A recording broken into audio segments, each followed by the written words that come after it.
फिर हमारे साथ रहिए। अभी आपको आगाह करें नाजरीन, बाबर अवान की 12 मई तक की हिफाजती जमानत मंजूर कर ली गई है। इस्लामाबाद हाई कोर्ट ने बाबर अवान की जमानत को मंजूर कर लिया है। आपको एक बार फिर से आगाह करते हैं, पाकिस्तान तहरीक इंसाफ के रहनुमा बाबर अवान की 12 मई तक हिफाजती जमानत मंजूर कर ली गई है। इस्लामाबाद हाई कोर्ट ने बाबर अवान की जमानत की मंजूरी की है। आपको आगाह करें, पाकिस्तान तहरीक इंसाफ के रहनुमा बाबर अवान की 12 मई तक की हिफाजती जमानत मंजूर की गई है। इस्लामाबाद हाई कोर्ट ने ये बाबर अवान की जमानत मंजूर की है।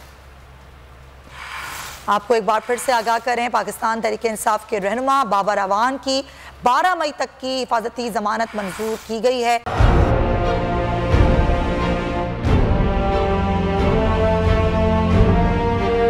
अदालती अहकामात के बावजूद कराची में शुएब शेख के घर को गैर कानूनी तौर पर मिसमार कर दिया गया है। बोल के खिलाफ इंतकामी कार्रवाइयों में तेजी। कराची में को चेयरमैन शुएब शेख का घर गिरा दिया गया।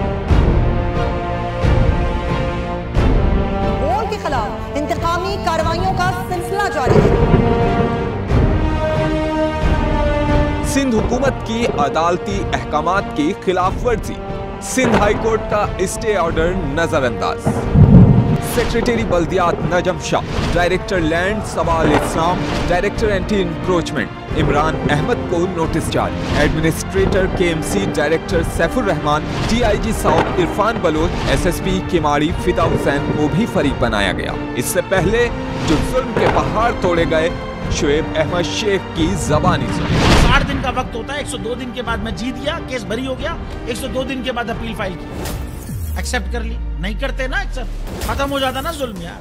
भरी अदालत में मुझे बरी कर दिया, फिर पता नहीं क्या हुआ, 2.5 घंटे बाद का नोट बिफोर, मैं नहीं सुनता ये केस।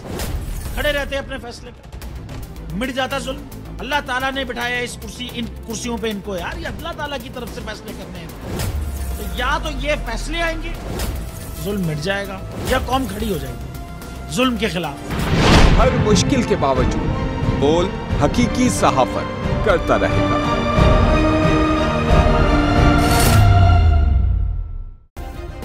सब्सक्राइब करें और बेल दबाएं ताकि कोई खबर रह न जाए।